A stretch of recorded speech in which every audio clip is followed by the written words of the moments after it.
Ladies and gentlemen, I might call you to order as it's nearly 5 past. Welcome to the King's Lectures, Psychiatry, Science and Society, Professor Anthony Tony David, our lecturer.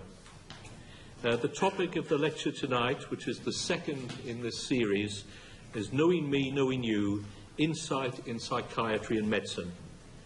For those of you who don't know me, I'm Ed Byrne, the President and Principal here at King's, and it gives me great pleasure and some pride to welcome you all here this evening to the second in the inaugural series of King's Lectures. Great ideas, as we know, often take more than one talk or lecture to expand adequately. The success of the Reith Lectures, well known to us all, supports the concept of a trilogy of contributions, enabling a further enunciation of a unifying theme. So this is the first rendition of the King's Lectures, a trilogy, which I expect will be part of King's academic year well into the future, at a high-profile and prestigious platform. I hope the most prestigious platform we have at King's in the years ahead. My expectation is that these lectures will be given by an outstanding person of huge intellect, either from our community or outside. A great advantage of a series, as I've said, which develops its theme over 3 lectures, is the ability to develop a theme in 3 acts, but with sub-themes, subtitles of each of the acts which hold up in themselves. It also enables us to hold a lecture at 3 different campuses.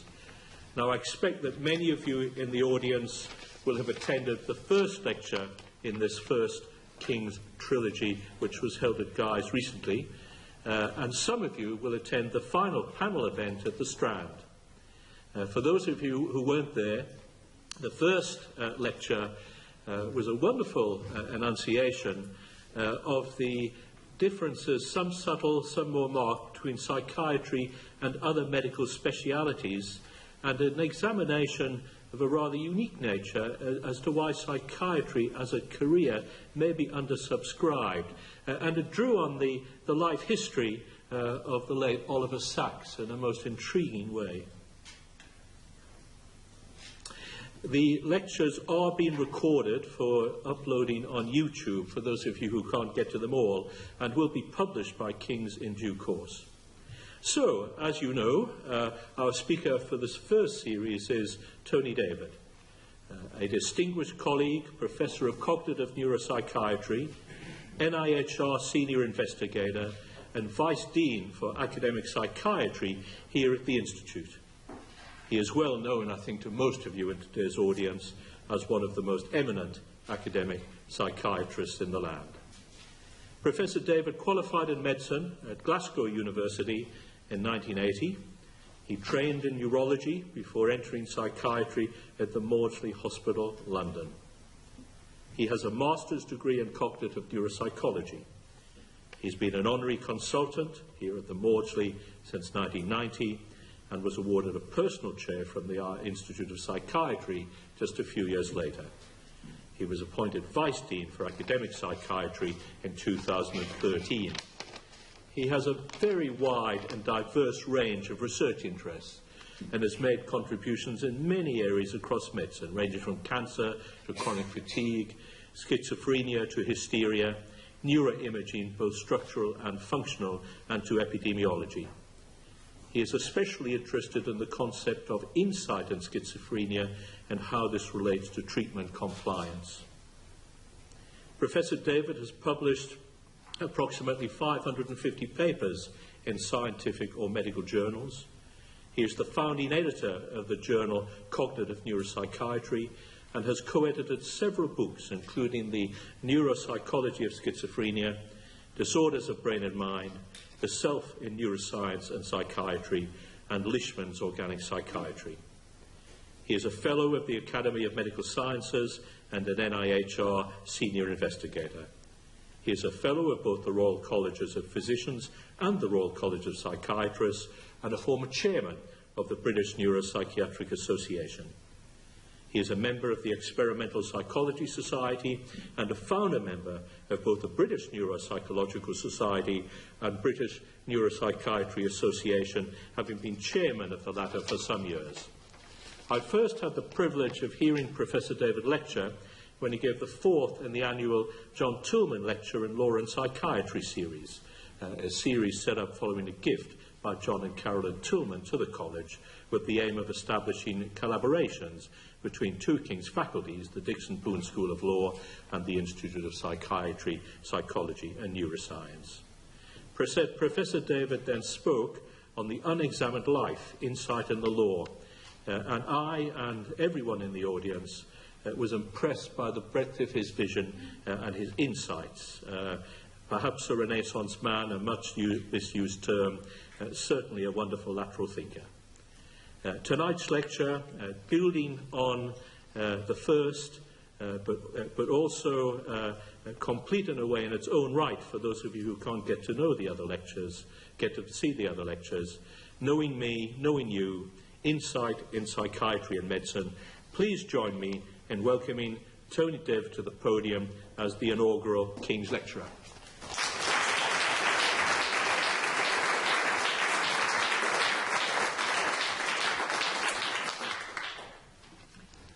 Thank you very much, Professor Byrne. And I'd also like to thank, at the beginning, Julie Thomas, Lou Pratt, and Abby Russell for organising this event and publicising it. And thanks to all of you for coming. It's such a great crowd, and it's so nice to see many old friends in the audience. So when we talk about insight in psychiatry, we usually refer to the notion of whether a person suffering from a probably severe mental illness sees their predicament in the same way as other professionals. That is, do they see themselves as suffering from an illness requiring some kind of biomedical restitution, as well as seeing themselves in the same way that other non-professionals see them. Often a degree of behavioural disturbance or set of unusual beliefs readily evokes concern among the person's peers, and it is only when certain rules and conventions are applied to this that the professional psychiatrist makes a diagnosis.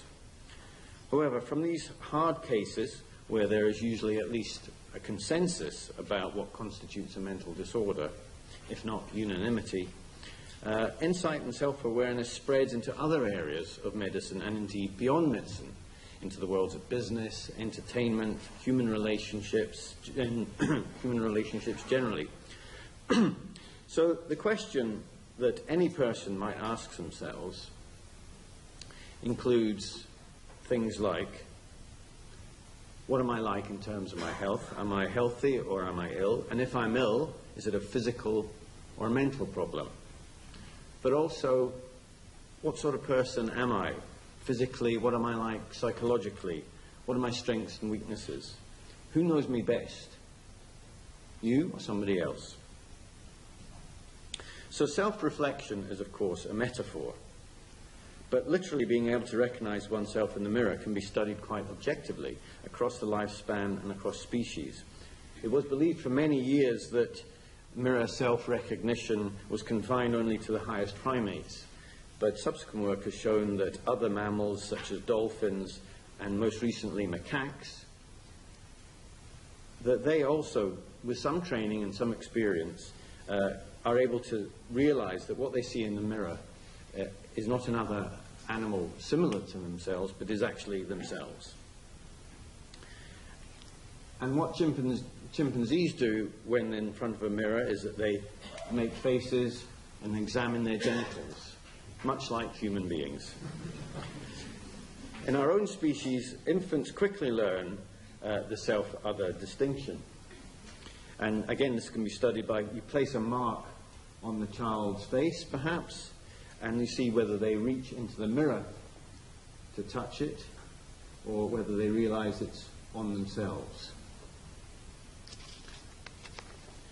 Now, eating disorders and other similar body image disorders exemplify how the psychological self and the physical self spring from one another. And it's something of a cliche that the person with anorexia nervosa looks into the mirror and sees a fat person. While it's an oversimplification, it has been demonstrated in in numerous studies over the years. But probing this further, it appears that any distortion in the perception of body image is only in the horizontal plane and not in the vertical plane. So that the person overestimates the width, say, of their face or chest, not their height. But also that they tend to overestimate the size of other people as well. So it seems to be that it's not purely self-centered in people with eating disorders. There's a general tendency to overestimate the size of others as well. The question is whether the perception is fueling the belief, or is it the belief that's shaping the perception, so-called top-down effect. But this doesn't just apply to people with psychiatric disorders. This is a very large survey carried out by the Guardian newspaper of 30,000 men and women, which showed an important gender difference. So while most people were quite accurate in judging what their weight was, there was an important gender difference. So when you looked at people who thought their weight was higher than it actually was, there were far more women in that category, whereas there were far more men in the category of deciding or believing that their weight was less than it was. So this is kind of the difference between men and women looking in the mirror. But this goes beyond mental health. In the public health, such things as obesity are a major concern. And the same survey showed that in the obese category, although most people tended to, well, less than half of the people tended to rate their weight accurately, the majority guessed their weight to be lower than it actually was, only a few higher. So presumably that's going to have a major impact in helping people or persuading people they might need to lose weight. And then there are tragic cases where a person has the means to alter their physical appearance in accordance with some underlying psychological need that will never be met, so that the physical world of the body collides with societal and cultural pressures, sometimes with tragic results. And again, does the person really understand what is going on? Are they trying to pretend that everything's all right, or do they know deep down that there's some terrible conflict? So there are these tragic cases that spring up both in the clinic and in society. So moving on to sort of social psychological aspects of this. Who knows us best? Ourselves or our friends? Now this is a classic experiment done in the social psychology literature. And the idea is that you can chart how people know each other, or whether they think other people know them better than themselves. So if you were to plot the information according to whether you believe only the person themselves knows themselves best, it would be in the bottom right corner. Whereas if you thought that only others really know what a person's like, it would be in the top left corner. So this is what people believe. Most people believe that if you were to ask them how long do you spend taking part in various activities, speaking, running, thinking, reading, they would say, well, only I really know that information, or perhaps sometimes someone else, but never that the other person knows better than me. But when you actually monitor what a person does during the course of a few days with very sophisticated experience sampling methods, you find that in fact the people are actually quite inaccurate at deciding how much time they spent talking to people, arguing, crying, reading, and that other people were actually almost as accurate as they were, sometimes more so. So it turns out that others are at least as accurate at attributing behavior and traits to individuals as the persons themselves, sometimes better. So this is very evident in the world of work. Social psychologists David Dunning and Justin Kruger have written extensively about this. Why did people fail to recognize their own incompetence? And they examined exam performance, general performance in the workplace, and this is a general trend that they find again and again. So this is objective performance here, going from low to high, and this is the way people rate themselves.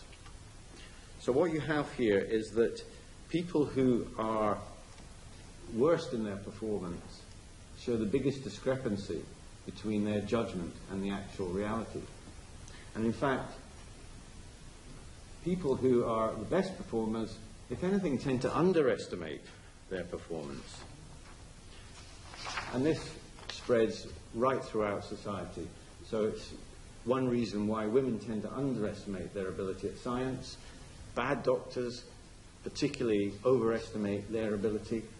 And this is what Justin Kruger called being doubly cursed. Not only are you not very competent, but you're the least likely to know that you're incompetent. And here's another example from the social psychology literature, and this is from the US Navy. And here you can see that future officers were asked to judge their leadership qualities, such as their charisma and their inspirational qualities. And they all rated themselves, rather highly. And then when their subordinates were asked to rate them, they were consistently much lower. What was interesting is that the people who actually did go on and win promotion and were regarded as truly good leaders, these were the individuals who showed the less discrepancy. They were much more in touch with how other people viewed them. So they rated themselves more accurately against the gold standard of their subordinates.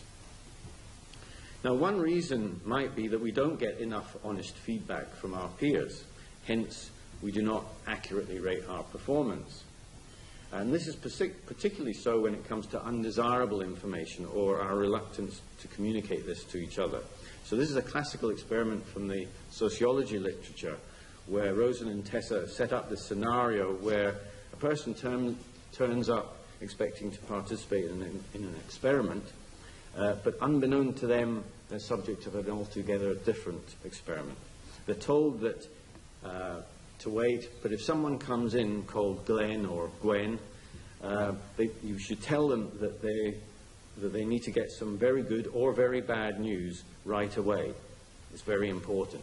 So they sit there, and then sure enough, after a few minutes, somebody comes in, Glenn or Gwen, and if they were in the arm of the experiment where they were supposed to tell them some good news, that's fine, that's imparted straight away. But if they were told that Glenn or Gwen needs to get some bad news, they just didn't tell them. And then when the Glenn or Gwen said, by the way, were there any messages for me? And was prompted, are you sure nobody called? Still, they were very unlikely to get the bad news. So perhaps it's others who are to blame for our inflated view of ourselves. And we live in a culture where we're always seeking feedback.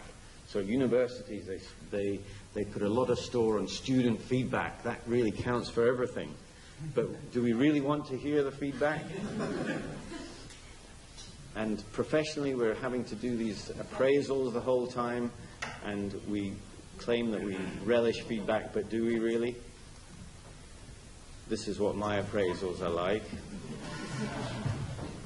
And this one's particularly topical. I'm appalled by your lack of insight and sensitivity. I find your narrow-minded and misguided views both cruel and offensive. But all he heard was, bring it on, baby. And this one, so we always try and dress up bad news by giving it a positive spin. So what's this got to do with insight? Well, clearly you can have too much or too little. Lack of insight risks us straying into an unshared world of unreality, but too much insight, thinking that we are ill when in fact we're perfectly well, isn't good either. It leads to hypochondriasis, depression, or worse. So it seems that it's natural to hope for the best. In fact, a general sense of optimism leads us to make judgments, for example, of probability that are not strictly accurate. That's to say, we are all slightly unrealistic and see the world through rose-tinted spectacles. So we come out about there. But being more accurate or realistic in our judgments, it seems a bit pessimistic, indeed rather depressed, but that's where the world is. And we call that depressive realism. So moving away from personality and behavior into cognitive ability, how good are we at detecting cognitive failings? Are we likely to be aware that our memory might be failing or that we're making poor judgments? So the Cognitive Failures Questionnaire was designed to cover things like forgetting where you put your keys or forgetting somebody's name. The idea was to see what led people to make these failures and to find out ways of detecting it early. Now, we carried out a study in military service personnel returning from the Gulf War, many of whom believed that their physical health had been affected, including their brains, and the results were really quite surprising. So first of all, you can see that there's a complete lack of correlation between the scores on the Cognitive Failures Questionnaire and an actual detailed IQ measure. So there was no real correlation between subjective and objective cognitive function. However, when we took a correlation between the scores on that questionnaire and a depression inventory, there was this extremely high correlation. So the lower the person's mood, the more they complained about their memory and attributed it to letting them down. In other words, it was not really a test of cognitive ability at all. It was simply another test of low mood. And where the person feels that they're a failure, that they're generally not performing well, and they end up evaluating themselves negatively. Now, curiously, the authors of the CFQ also looked at the correlation between spouses and their self-evaluation. And again, the correlations found were disappointingly low. Okay, so moving into neurology. So it's useful to contrast neurological and psychiatric problems and the degree of self-awareness that pertains, since most psychiatric problems are subjective and not objectively verifiable. Therefore, assessing a person's insight is much more problematic in psychiatry. So whereas in a hardcore neurological disorder such as hemiplegia, this would seem not to be a problem, since there's an objective deficit which the person should be aware of with their own eyes. However, with certain brain lesions affecting the right parietal lobe, shown here, usually following a stroke, this can lead to the strange syndrome of anosognosia, failure to be aware of disease.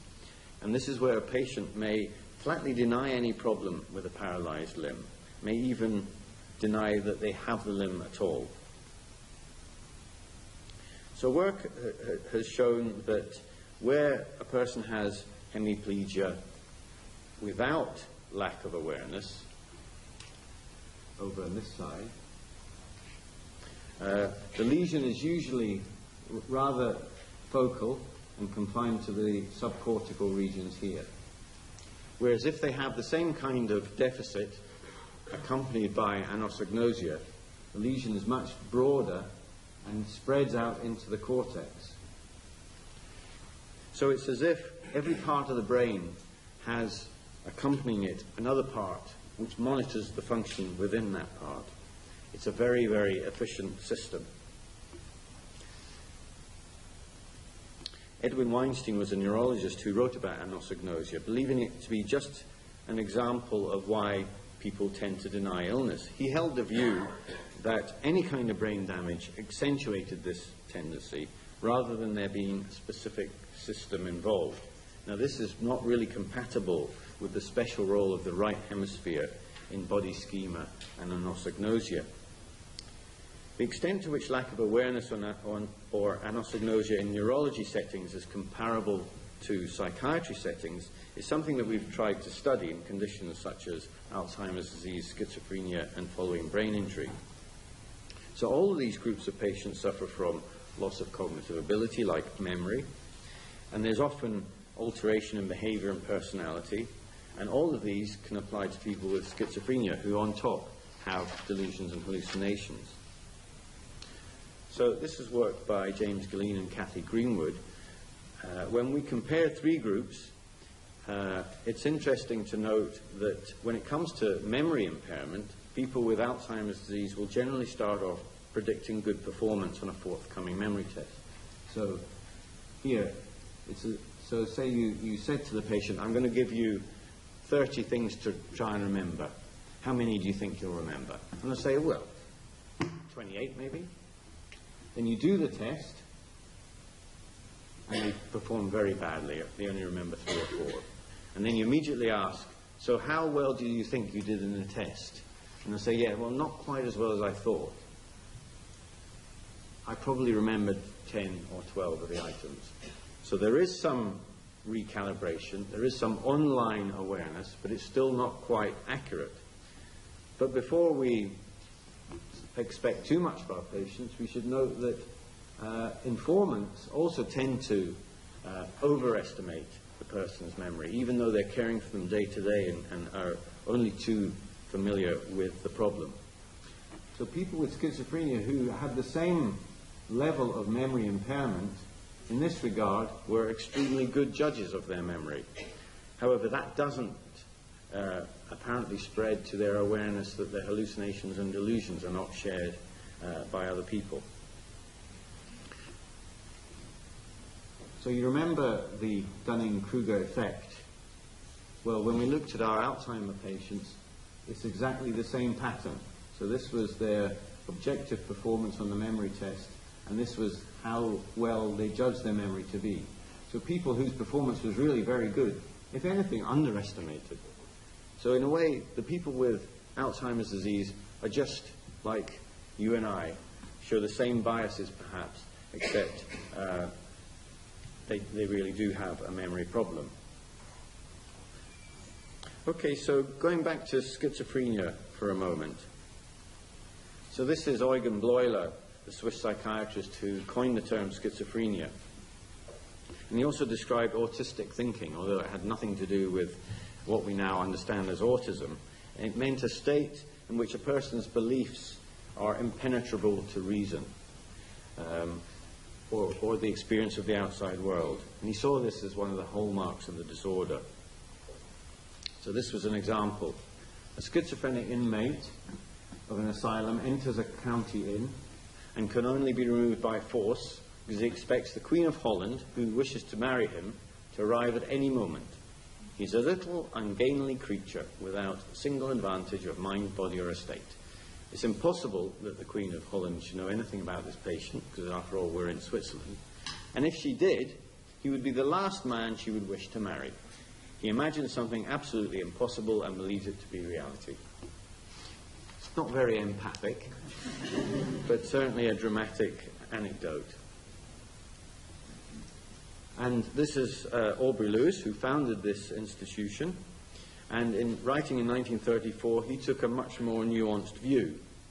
He started by defining insight as the awareness that one's suffering from an illness and it's a mental condition.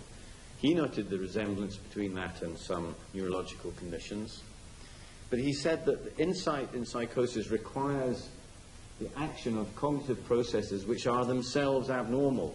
In other words, it's really asking a great deal for a person to be able to, as it were, stand back and look at themselves when they're struggling to make sense of the world. In fact, he said it was a painful struggle.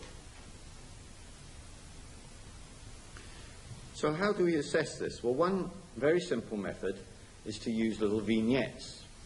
So this is a story that's constructed around a person with psychosis. So he began to notice that people were talking about him. It was like telepathy. They were saying very nasty things, etc. And then in the experiment, you then ask the doctor, does this person in the vignette resemble the patient?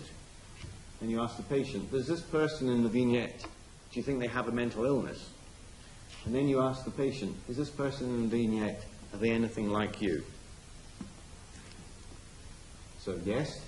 Doctor says, that's just like my patient. The patient said, yes, that person probably has a mental illness. But no, nothing like me. So there does seem to be an extra step required to, as it were, turn the spotlight of attention onto oneself. But before we get too complacent, here's a study of physicians and their prescribing habits and whether they're influenced by gifts from the pharmaceutical industry. So if you ask a load of physicians whether they think other people are influenced by gifts from the pharmaceutical industry, they say, yeah, most are influenced a little and some a lot. And then you say, well, are you influenced by gifts from the pharmaceutical industry? No, not me. So it's always the other person. So this sort of bias is perhaps a universal. So what about some other perspectives? So here's another use of the vignette method. So we, again, constructed stories that had all the features of a mental disorder.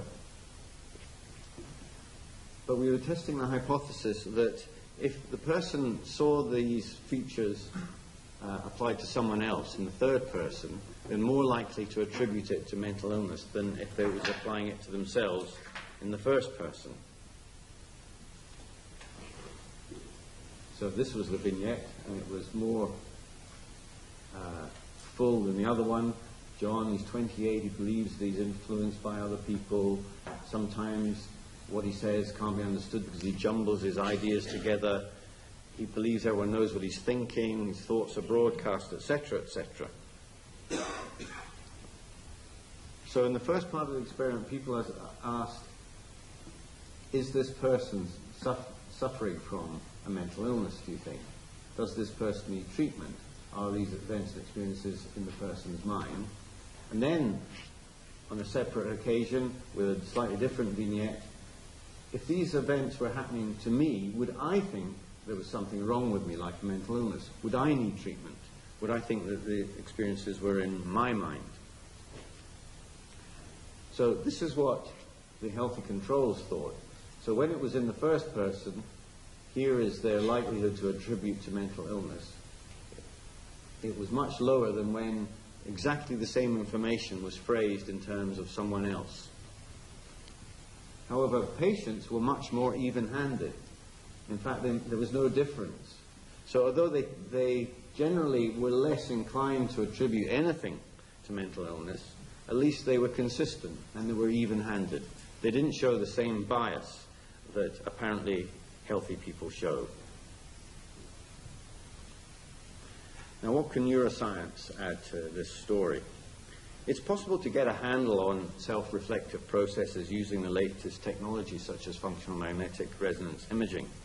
It seems that when an individual is asked to reflect on their own attributes, such as being shy, weak, intelligent, there's a certain system in the brain, in the midline of the cortex, known as the cortical midline system, and that becomes activated. And there are several studies of this kind, and when we meta-analyzed them, we found that the region of the brain that comes out most consistently across the studies is this area here in the medial frontal cortex.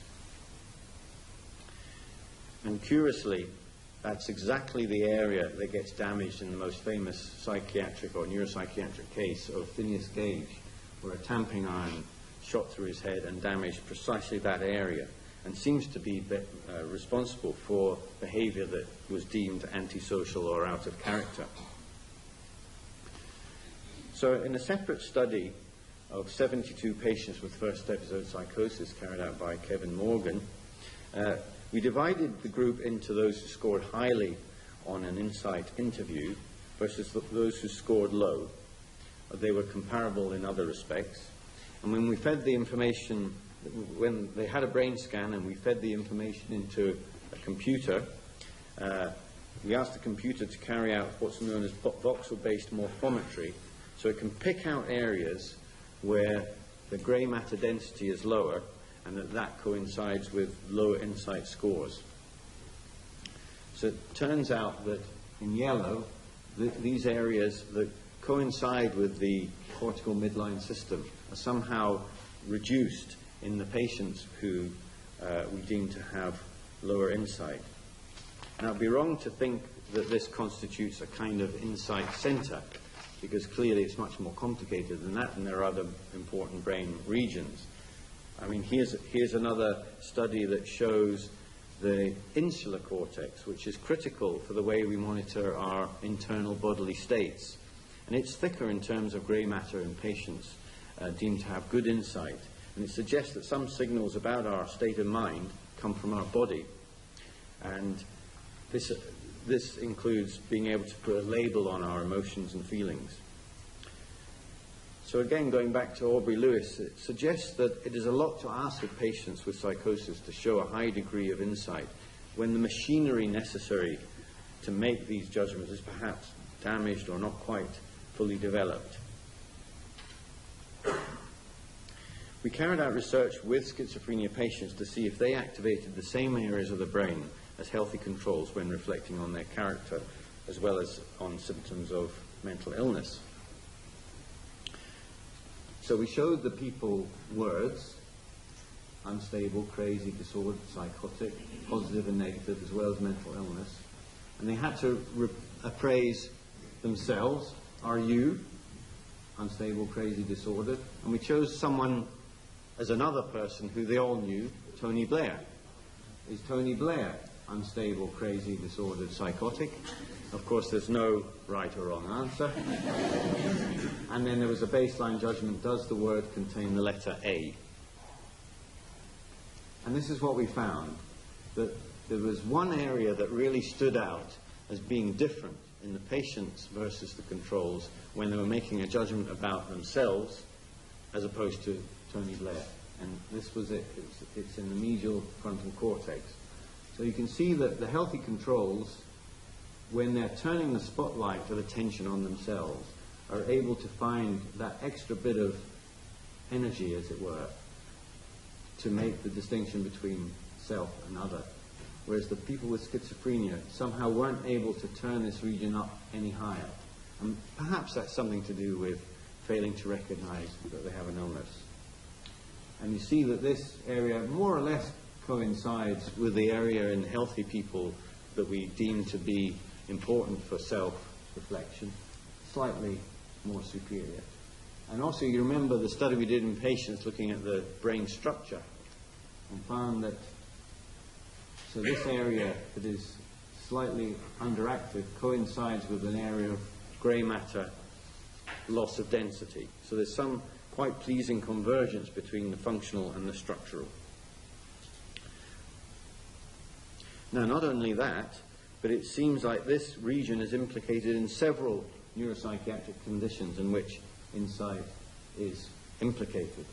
The addictions, again, dementia, as well as schizophrenia.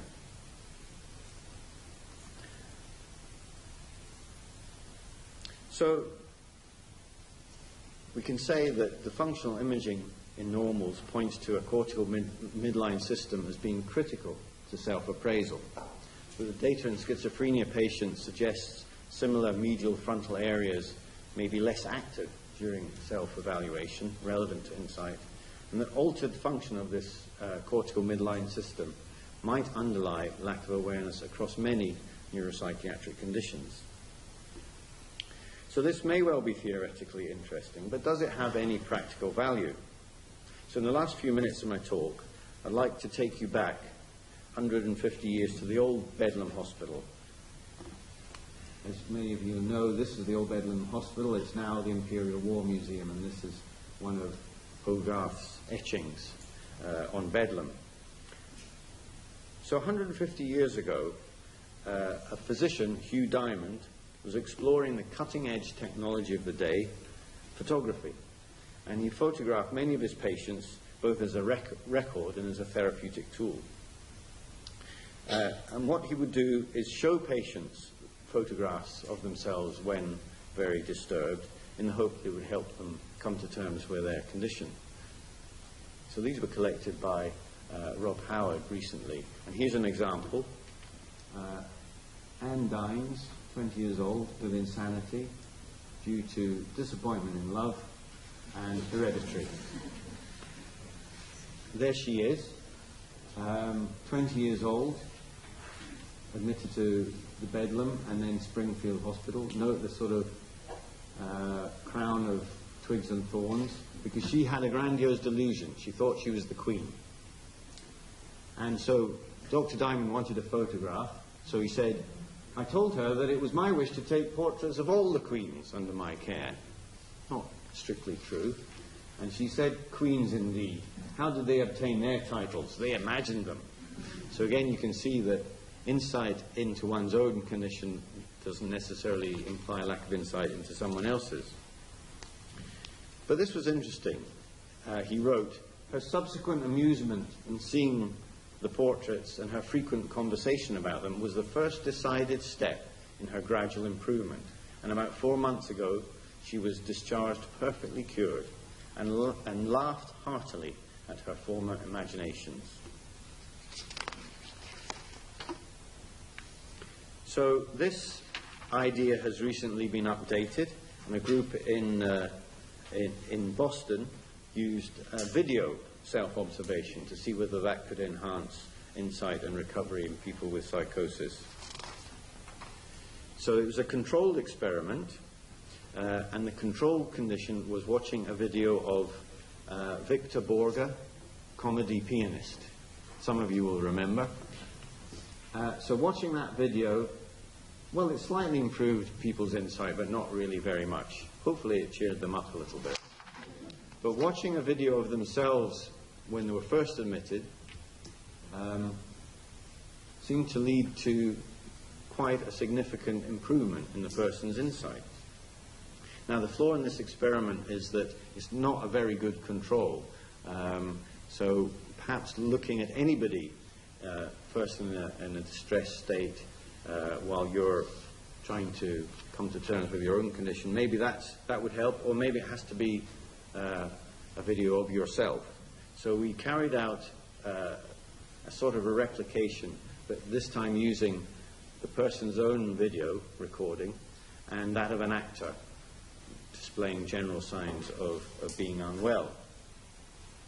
And basically what we found was that, and this is just their insight scores, they tended to improve more with the self video compared to the other video where the improvement was not sustained. But it wasn't statistically significant. So probably both conditions had some general effect, possibly by helping self-reflection, but more work still to be done.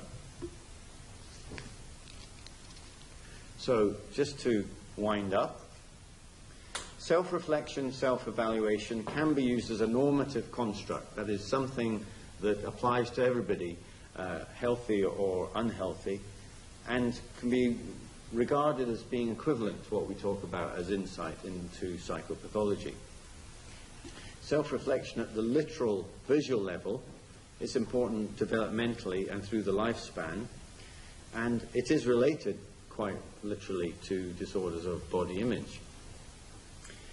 Self-reflection and insight involves appraising oneself against stored representations of health and illness and against other people's perspectives, but it's hampered by our difficulties and biases in interpreting self-reports.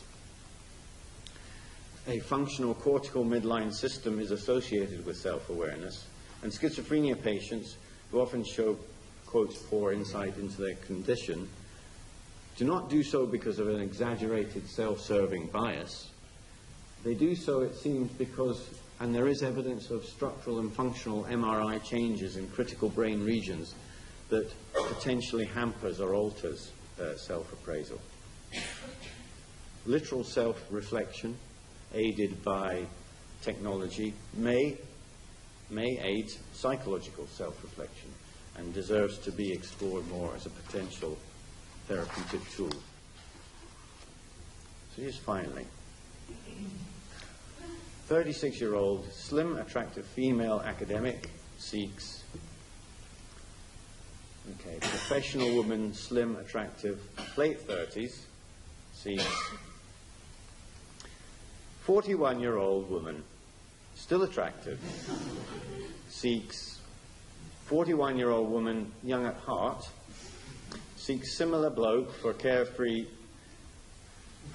fun, opera, museums, dramatic mountain hikes. Fun, museums, relaxing country walks. Mid-30s, fit, good-looking male, top academic, seeks fit, early middle-aged professional man seeks no. Healthy male, academic, mid-40s, good sense of humour, seeks similar woman, young at heart, for pubs, football, curries. Okay, sociable evenings, theatre, drives to the country, and curries.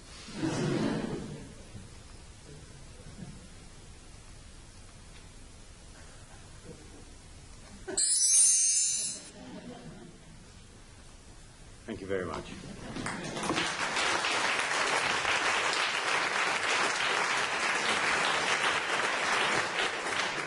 Thank you for a wonderful lecture. Professor David will take some questions for 10 or 15 minutes. Who would like to begin?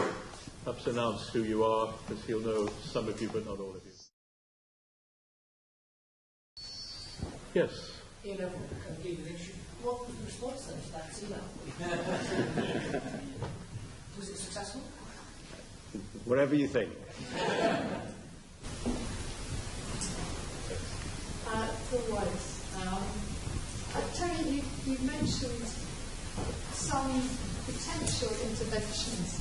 You mentioned some potential interventions to help self-reflection, but they were all rather passive ones. So as a clinical psychologist, what kinds of potential interventions do you think there are that would aid insight? And maybe they should be given to the masses as well as perhaps to our patients.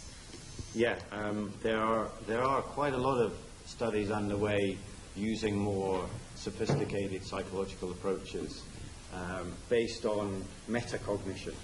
So trying to generally help people more accurately assess themselves, their abilities, their weaknesses, with a view to also helping them see where they might be able to access help themselves or access support. And that sort of metacognitive therapy is proving to be really quite interesting. I think it's too early to say whether that's going to have a big effect, but much more active collaborative approach does seem to be worth doing.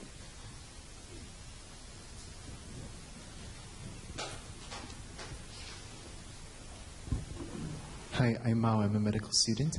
I was wondering about the nature of the discovery of the insight. For instance, thinking about just merely being told traits about yourself versus, discovering it through some kind of very meaningful way. For instance, a personal encounter or even psychotherapy. I was wondering what your thoughts on that and maybe how impactful or how enduring that might be.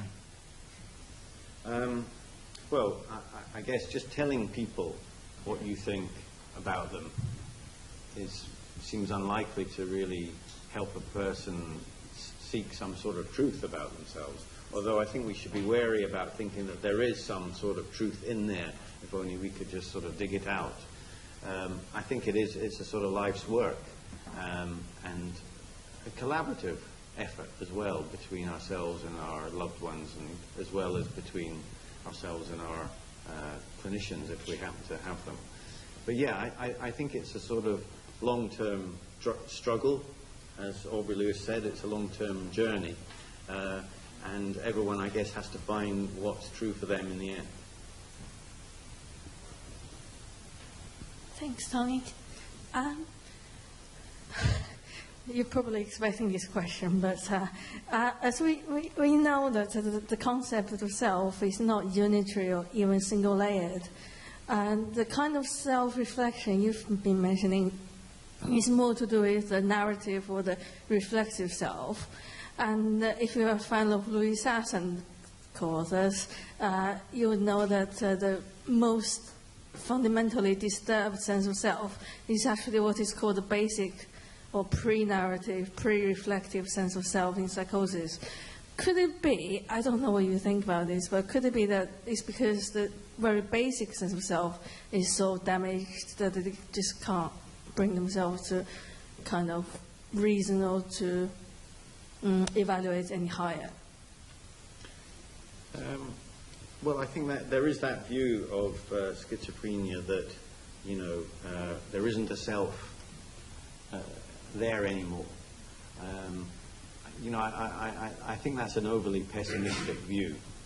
And I think that even if we all sort of sometimes experience where we don't feel intact or coherent, we're being pulled in different directions. I think in order to make sense of our own behavior and for others to make sense of our behavior, you do have to have a coherent, you have to strive to have a coherent sense of self. And being able to reflect on it is a way of achieving that. So I think it is part of the process of, as it were, bringing together the perhaps fragmented self that sometimes people feel when in psychosis. That in itself is part of the healing process.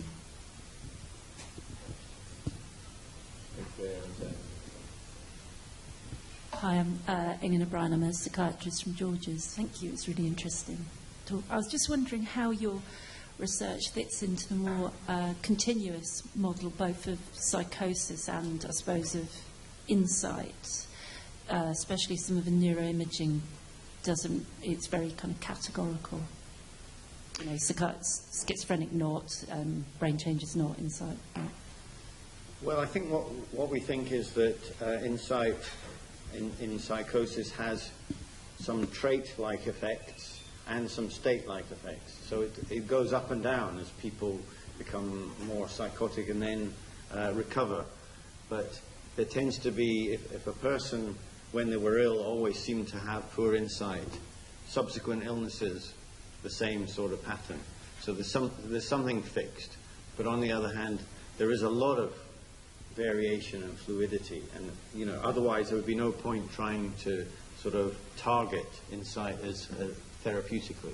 So I think that's why it's both the structural and the functional imaging that we need to look to. The functional imaging is presumably something about how the brain is acting at that particular time, but it's by no means fixed and is perfectly susceptible to treatment and improvement. Yes.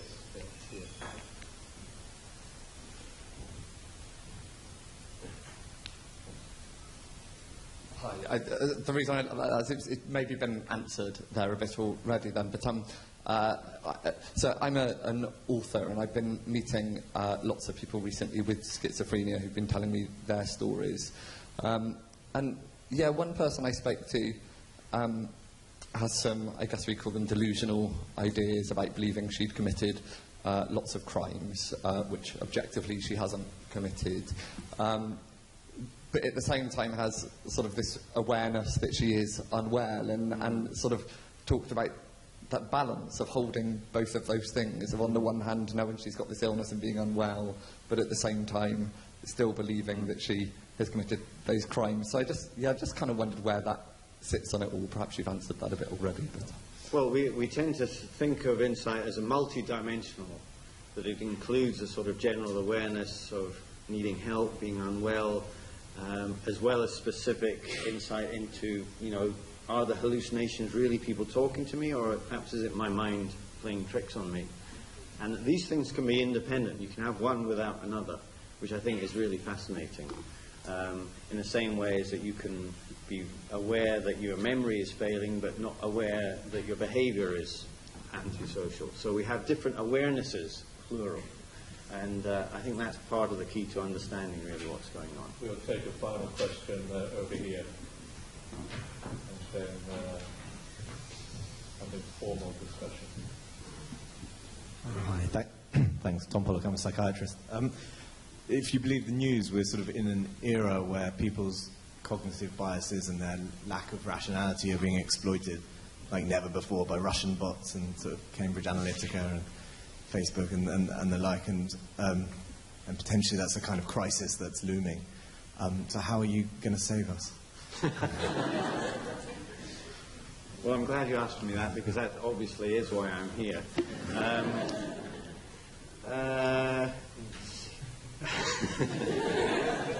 What do you think? I mean, more to the point, is there anything that the sort of insight-boosting sort of literature, and you know, actually, how are we going to be able to give people a little bit more insight into how they're not quite as rational as they think they are. I think if we remember that we're not quite as rational as we think we are, but always strive to find something that we think is true, always knowing that we're never really going to find it, but just to keep looking, to keep questioning ourselves and other people. Perhaps that is a defence against what your pessimistic view, your depressive realism. Well, in a few minutes we'll move outside and increase our perceived self-insight while we reduce our self-awareness through the consumption of at least small amounts of alcohol. I will now ask the Dean of the Institute, Ian Everill, to move a vote of thanks to Professor Tony David. Thank you, Ed. Tony, I certainly hope your sales on Amazon go up tonight. Before I give the vote of thanks, just to remind everyone, there is a reception upstairs on the ground floor towards the back of the building, so please do come and join us. And Tony, you've given me a lot to reflect on my own insight and my own competence, my leadership, and whether I know anything about myself.